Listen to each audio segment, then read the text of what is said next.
A seller in the Chicago suburbs recently sat across from me and said, "Jamie, we need to list around $650,000. And I asked her, okay, but where does that number come from? She said, well, that's what Zillow says, and that's around what we paid in 2021, and that's what we need to buy our next home. 3 reasons, all of them completely reasonable, and not one of them is a comp. So today I'm going through the 6 things sellers use to price their homes that have absolutely nothing to do with what a buyer will actually pay. And here's what I want you to do. Keep score as we go. Check off how many of these things you've thought about when you imagine what your home is worth.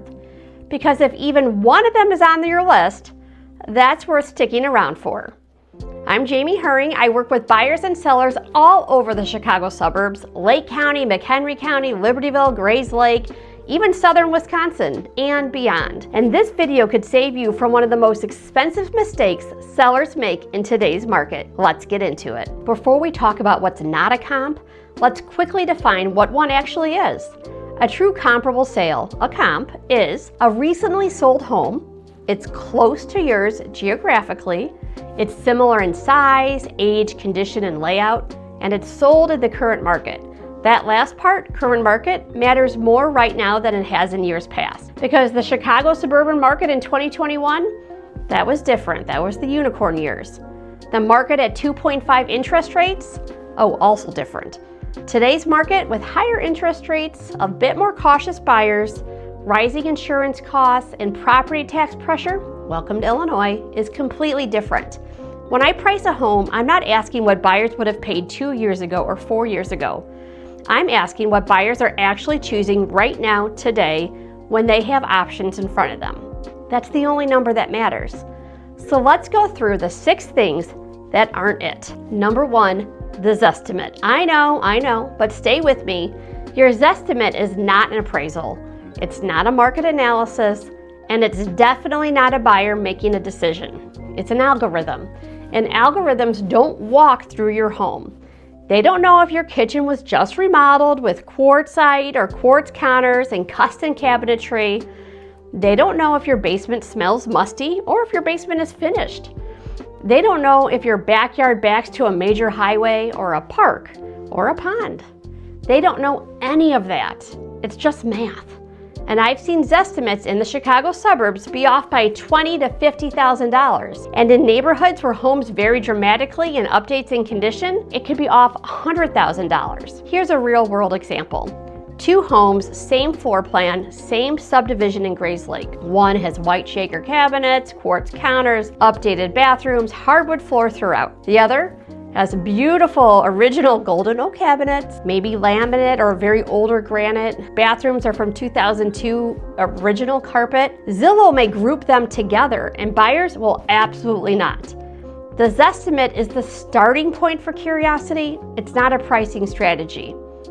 As we say, the A in Zillow stands for accuracy. So what you paid in 2021 is not a comp. All right, I hear this next one constantly and I get it emotionally, even when it doesn't hold up mathematically. Jamie, we paid $450,000 in 2021. Surely we can get $650,000 now? Maybe, but it's not automatic. And here's why. 2021 was one of the most unusual housing markets in modern history. Buyers were waiving inspections, waiving appraisals, paying tens, if not hundreds of thousands of dollars over asking price. And doing that with interest rates under 3%. Think about what that meant for buying power. A buyer in 2021 with a 2.8 interest rate on a $650,000 home had a very different monthly payment than a buyer today shopping that same price. That same monthly payment today, it might only support a purchase price of $500,000 to maybe $540,000. That's not a small difference, that's demand. And buyers in the Chicago suburbs right now are doing something that 2021 buyers weren't. They're thinking hard about property taxes, insurance, and total monthly cost. They're running the full number. So yes, values have gone up in many areas since 2021, but appreciation isn't automatic. And what you paid during one of the most anomalous markets wasn't ever seen as a reliable anchor for what today's buyers will decide. All right, next up, what your renovation cost is not a comp. So I want to pause a second before this one, because the people I'm talking about in this section worked harder for their money. They invested in their home, they made it beautiful, and it is genuinely frustrating that the market doesn't reimburse that dollar for dollar. I hear you. It's not entirely fair, but here's the truth. Real estate doesn't work like a savings account.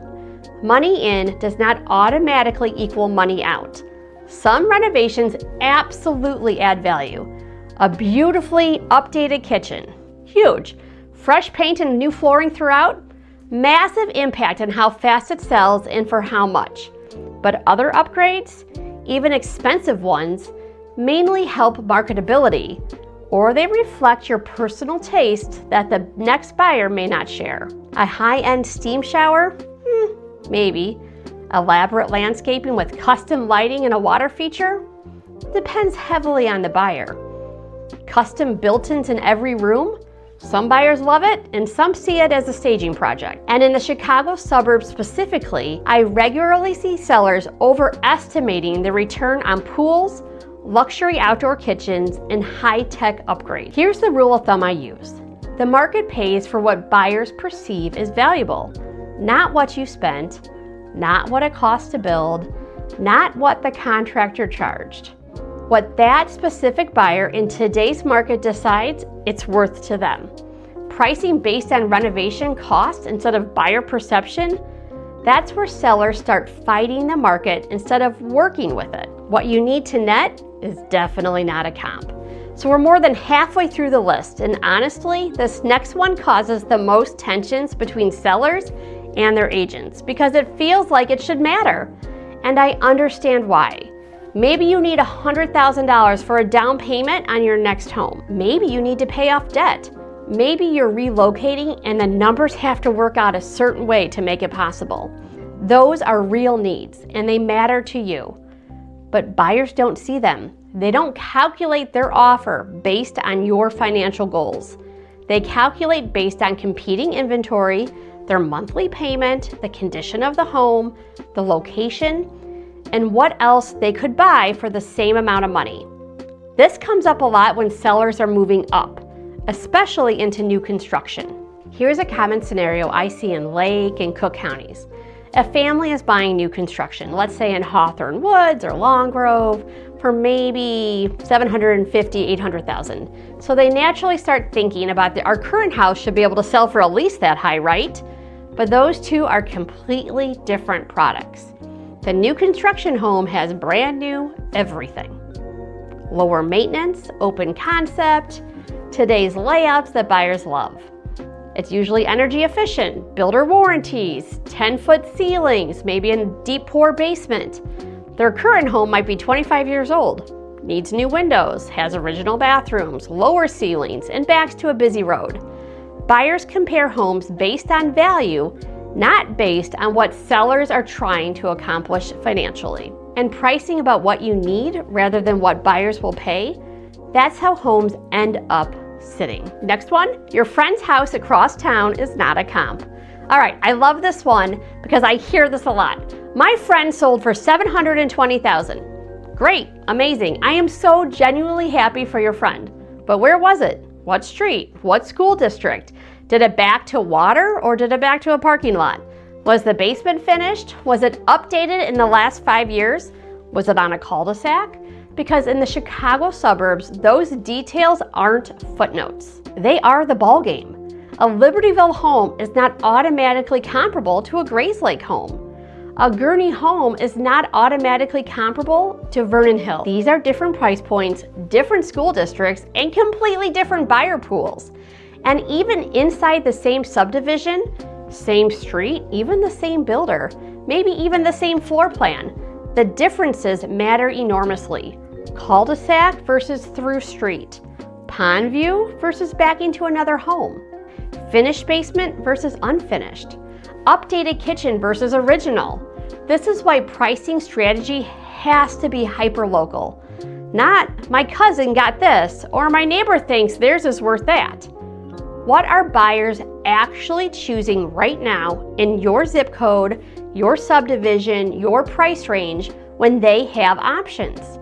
That's the only comparison that truly holds up. So what happens when you overprice? I promised you this earlier, the week-by-week picture of what overpricing actually looks like.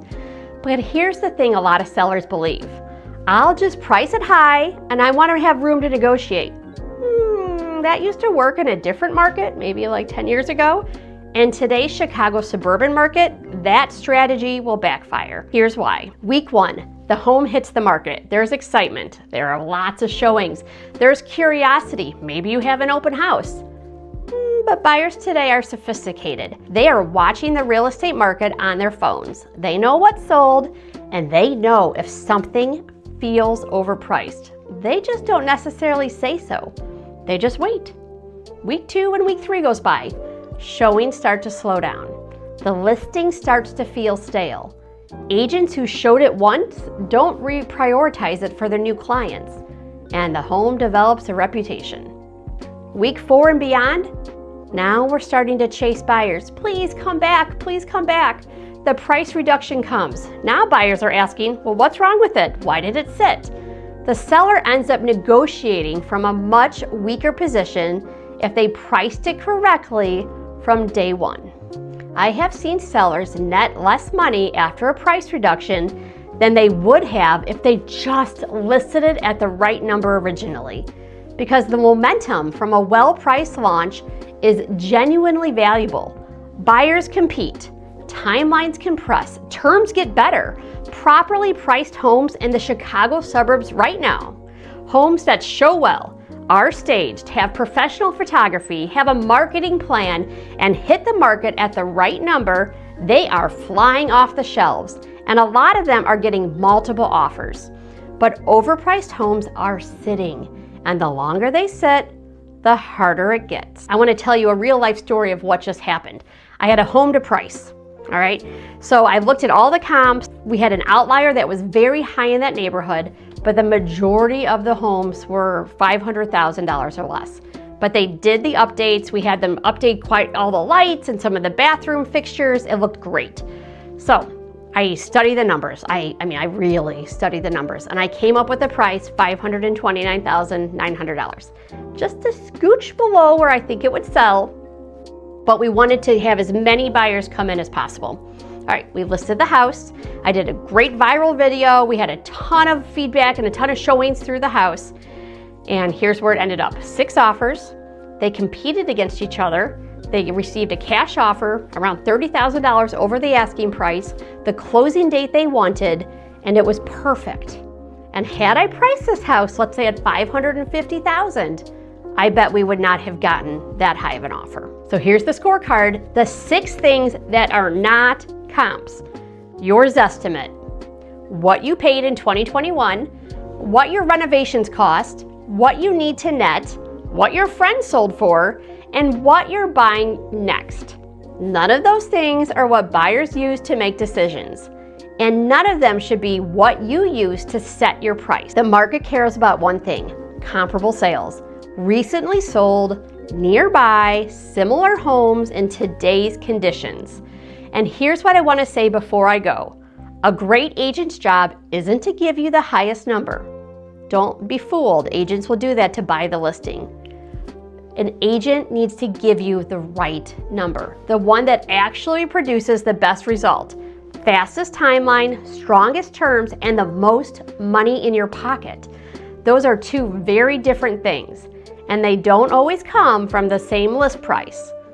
If you're thinking about selling anywhere in the Chicago suburbs, Lake County, Cook County, McHenry County, even right over the border in southern Wisconsin, I would love to run a real analysis on your home. Not a Zestimate, a real number based on what sellers are actually getting right now. And if this video was helpful, subscribe, give it a like, and drop a comment below. Which of one of these 6 did you check off? Are you guilty? Share in the comments. I'll see you in the next one.